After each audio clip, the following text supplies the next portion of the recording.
had this crazy idea that maybe I could grow a salad garden indoors in the wintertime. And this book is what gave me that idea, you guys. Yes, it's Jennifer with Essential Oil Stories. And in this video, I'm going to talk about how you and me, everybody, even if you live in an apartment building, you can grow salad year-round, even in the winter. I know, this is crazy and exciting. So this is what you can end up with. This is my salad. I've been actually eating on this for a couple of days. I did put carrots, some shredded carrots in there, and some celery, and a little bit of spinach. But you guys, this is so good and so micronutrient dense. I can't not talk about this. This is why I talk about essential oils, because I can't not talk about essential oils. But what we'll do is we will have a salad dressing recipe that includes essential oils for you towards the end of the video. So don't worry, we are going to have essential oils in the video. So I'm actually just going to like quickly walk you through this process. It's like 15 minutes a day. And I have like salad all the time. I can have salad all the time. So anyway, if you didn't quite catch what this book is, it's called Year-Round Indoor Salad Gardening. And it's by Peter Burke. It says how to grow nutrient-dense soil sprouted greens in less than 10 days. Seriously, you guys. Today is, let's see. I won't tell you that because I don't know when I'm posting the video. But these sprouts right here, these radish sprouts, were started on October 1st, and it's now 8 days later. Okay, so I guess I just told you the date. Anyway, I just don't know when I'm going to post this video, so that's why I don't want to tell you. This is the same exact thing that's like 3 days behind. Yeah. I was away for the weekend, so I don't have smaller ones than that. And I just, started some new ones this morning. So, this is all I have for you. I can't really show you the in-between. Anyway, so I'm going to walk you through my process. I'm super excited. You can do this. I've been doing sunflowers, peas, 2 different varieties of radishes, broccoli. I'll show you some broccoli sprouts. They are a little bit smaller in size. I like to smell them too sometimes. I like to smell things. I can't help it. I started some micro herbs. So I started some basil. I don't really have much to show you. I could try to show you these ones. I started these ones. I think these ones might take longer. This is basil. And let's see, 9 months. These are 6 days. These are 6-day sprouts. So I don't, this doesn't really focus very well. I was trying to get out of the focusy thing. Okay, anyway. Oh, I'll show you some peas. These are like 7 days ago. These ones aren't ready to harvest yet. Thank you. Okay. Alright, so I've been having fun. And now I will show you. Okay, I will show you. Alright, so you need to soak your seeds. Okay, this is a tablespoon. This is a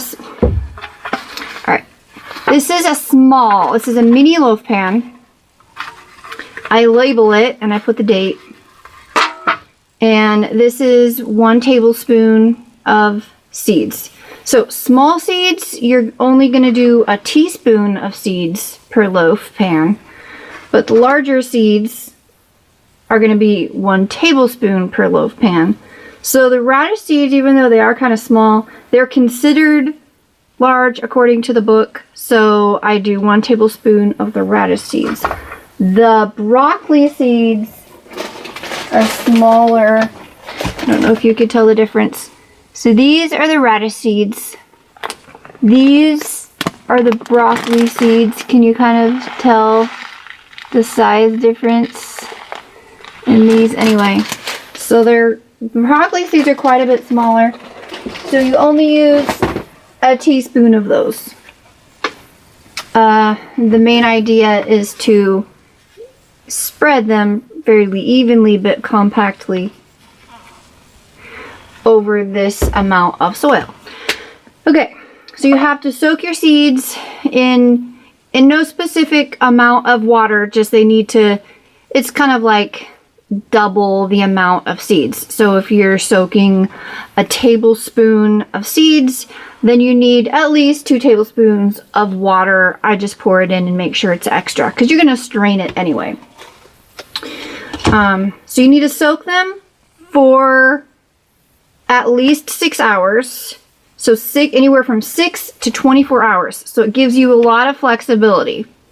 So if you want to soak your seeds at night and plant them in the morning, you can. Or if you want to soak them in the morning and plant them at night, you can. What I started doing is soaking them in the morning and then planting them the next morning. If you're a night owl, you can start soaking them in the night at 9 o'clock at night, and then you can plant them at 9 o'clock at night. So it's 24 hours. 6 to 24 hours you can soak. So it gives you a lot of flexibility there, because I don't like being tied down to a time frame. So that is soaking. Now you want to prepare your soil situation. I do that at the time of planting. So I might soak my seeds and then walk away. And then when I'm going to plant them, do all my soil stuff. Okay, so before I show you a planting process, I'm going to get on my little gardening gloves here. I'm in my basement, by the way, in case you weren't quite sure what was going on. And I have some of my greens in the background. Alright, so what's going to happen is you want to put your food at the bottom. So you're just going to do half a teaspoon of you could do either like the powdered kelp fertilizer. I couldn't find any, so I didn't get that. Or liquid, I think it said liquid fish fertilizer, but what I found was liquid kelp plant food. And so that's what I am using. So just get a half a teaspoon and you pour it out. And then this is when I'm going to plant my soaked seeds. You just kind of put it at the bottom of the tray. And then 1 tablespoon of some compost or like earthworm casings in there. That's gonna go in there as well. I don't remember why the book said to do that. I think because the roots are gonna go down there, something like that. All right, and so you have your food down there. And you want nutrition, so I think this is an important step. And then your soil, you want, is organic as you can. I'm trying to make sure it doesn't have manure in there because I just don't want, I want to keep things as sanitary as possible because I am growing salad, like raw veggies. So I do look at the ingredients in my potting soil. And you're gonna put enough in there to where you have space to water without making a mess everywhere. And you wanna pack it down. Is this making sense? This. So, okay. So do you kind of see what I've done there? Okay. Oh, and also, I have made sure that the soil is moist. I know! It's a word Americans don't like. It's damp. It's damp soil. So what I've done is the potting soil that I have gotten is very dry. And so I fill up this gallon bag, pretty full, like about that full. And then about 4 cups of water does a really good job of adequately dampening it so that you have a proper level of dampness. Whew. It's really hard not to say words that Americans don't like. Whew, man. You guys are killing me. Okay, so then you want to strain. See, I just got this little strainer here. And then you take your seeds and you make sure you get all the seeds out. Some of them are still stuck in there, so I'm going to make sure that all gets out. But for the video, I'm just going to pretend they're all out. And then I got to get some of this stuff out of my way. And then I take a spoon. These are drained, and I'm just kind of piling it on top of the soil. Sorry if you can't see that very good. I'll show you in a second. I'll show you, make sure I get all the seeds. I don't want to waste anything. Okay, so I have my pile of seeds, and then I spread them out. And then they end up looking all spread out and evenly like that. And then I take some dampened newspapers or paper towels. Like so. This is like 3 or 4 layers of dampened newspapers. And then you're all set to go. Okay? So, you have your mini loaf pan. You have your label of what kind of seeds they are. You have the date. You have your liquid kelp fertilizer. You have your, that was a ½ teaspoon. You have your 1 tablespoon of compost. I used earthworm casings. And then you have your basic potting soil that doesn't have a bunch of junk in it. Chemical fertilizers, you don't need that. And it's dampened, right? And then you spread your seeds.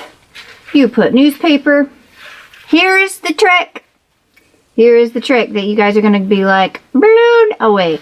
You now need to put it in a dark spot for 4 days until the sprouts lift up the newspaper. The newspaper is just going to be floating there with about an inch-ish or so worth of growth. Okay, so you're going to put it in a dark cupboard. I'm using a plastic bin that's all dark in there, so not clear. And then you take it out on day 4. It'll be kind of yellow. That's okay. Then you just put it in the windowsill. Put it in the windowsill for another 3 days or so. You do want to water it with like 1 to 2 teaspoons of water.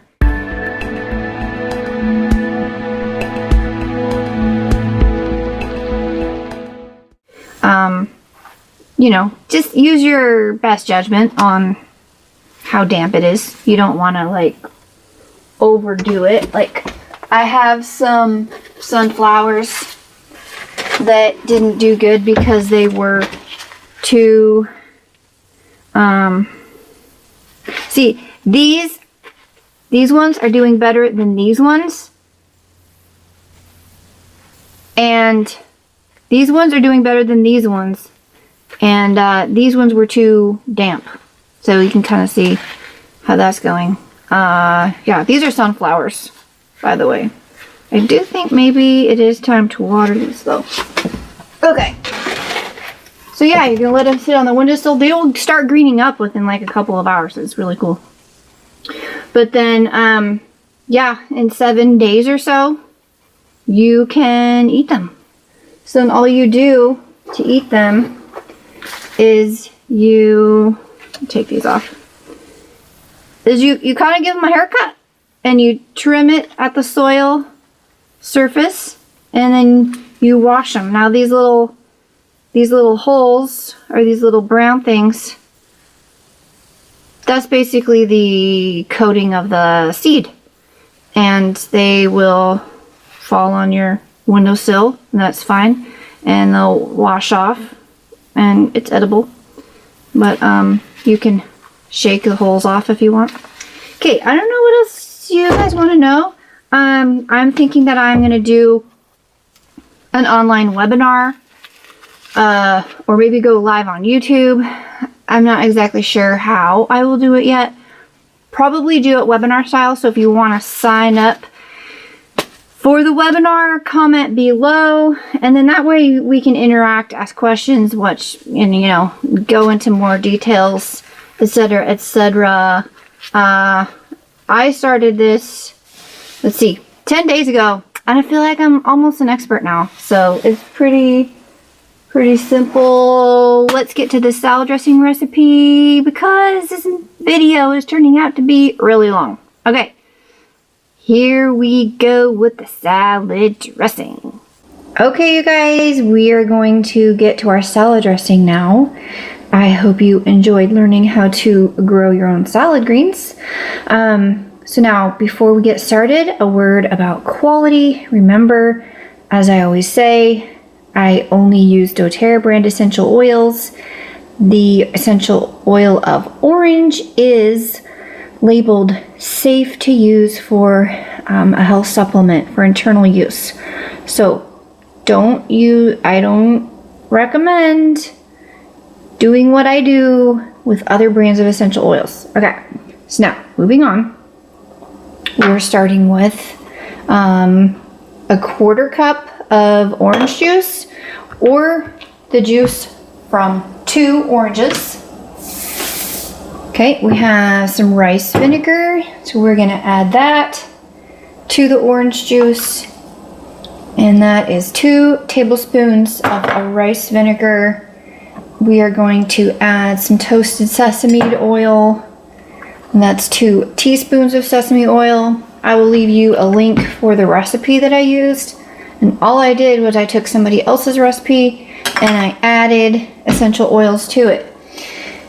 Then it calls for 4 drops of chili oil, but I didn't have that.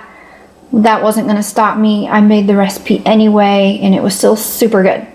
A 1/4 teaspoon of salt, 1 tablespoon of sugar. Don't worry, this isn't 1 serving. This is for multiple salads. 1 tablespoon of soy sauce.